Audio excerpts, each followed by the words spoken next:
Hi నమస్తే welcome to Myra media. నేను మీ కేవీఆర్.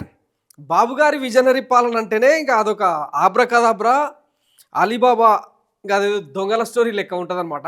ఎందుకంటే 1995 నుంచి చూసిన వాళ్ళకందరికి కూడా ఆయన చెప్పేదేంటి చేసేదేంటి అన్నది క్లియర్గా తెలుసు. అందుకే చాలామంది ఆశలు వదిలేసుకొని బతికేస్తున్నారు.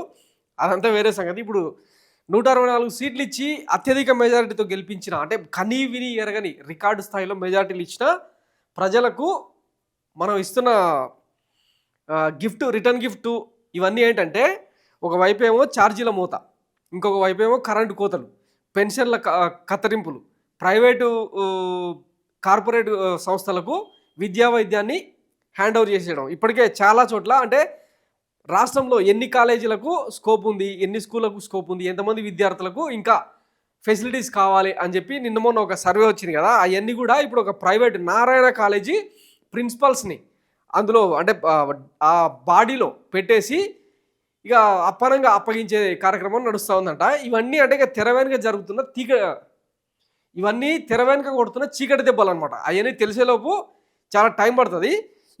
ఇప్పటికిప్పుడు సంపద సృష్టి అనే ఒక స్లోగన్ తీసుకుంటారు కదా ఆయన. ఈ సంపద సృష్టి ఎట్లా, అందులో భాగంగా వచ్చిన ఆలోచన ఏంటంటే, ఒకవైపు ఏమో కరెంటు కోత, ఇంకొక వైపు ఏమో ఛార్జీల మూత. 6 నెలల్లో 15,000 కోట్లకు పైగా జనంపై భారం వేసిన కూటమి సర్కారు. ఒక పక్క విద్యుత్ బిల్లులకు షాకులు, మరో పక్క కోతలు.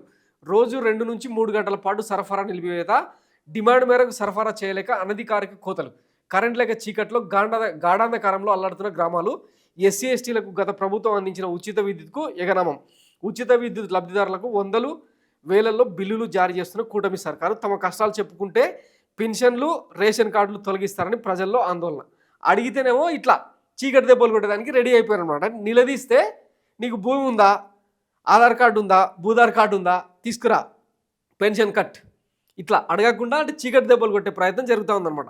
మా ఇంటికి 10,000 విద్యుత్ బిల్లు వచ్చింది, మాకేమి ఏసీలు లేవు, లైన్మెన్ అడిగితే ఫ్రిడ్జ్ ఉన్నందుకు ఎక్కువ వాడి ఉంటారంటున్నారు, చివరికి అప్పు చేసి బిల్లు కట్టేశాం అని చెప్పి ఒక అతను ఆవేదన అనమాట.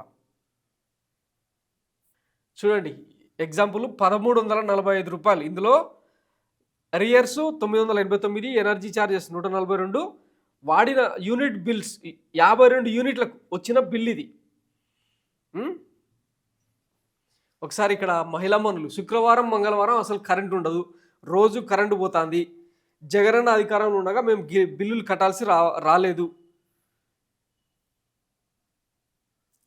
16/8/2023 టీడీపీ విజన్ డాక్యుమెంట్ 2047 విడుదల సందర్భంగా విద్యుత్ ఛార్జీలు పెంచాం, వీలైతే తగ్గిస్తామని ప్రకటించిన చంద్రబాబు. తగ్గిస్తామంటే ఇక్కడ అదేదో సామెత ఉంటుంది కదా, ఆడవారి మాటలకి అర్థాల వేర్లు అన్నట్టు చంద్రబాబు హామీలకు కూడా అర్థాల వేర్లే అన్నది మనం అర్థం చేసుకోవాలి. ఈ చీకటి దెబ్బలకు మళ్ళీ మనం ఎట్లా మందురు ఇవ్వాలి? ఒకవైపు పెన్షన్లు కట్ చేస్తున్నారని చెప్పి రాష్ట్రం అంతా గగ్గోలు పెడతా ఉంటే, అబ్బాయి అటేం లేదు, పింఛన్లు తొలగించేది లేదు,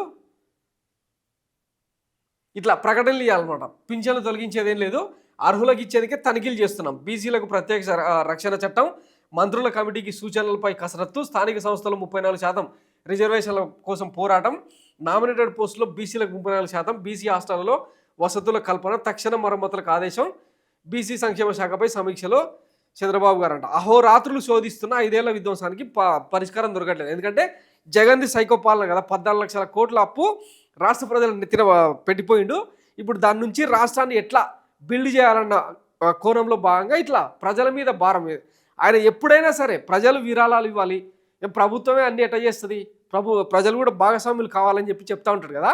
ఇప్పుడు కరెంటు కోతలు అండ్ కరెంటు ఛార్జీలు కూడా ప్రజల్లో భారం భరించాల్సిందే, అది వాళ్ళ హక్కు, రైటు. ఇక మనకు వచ్చే పెన్షన్లు, విద్యా వైద్యం, ఈ మౌలిక వసతులు ఇవన్నీ మనం అడగొద్దు అనమాట. అడిగితే మళ్ళీ ఇవన్నీ కట్టు.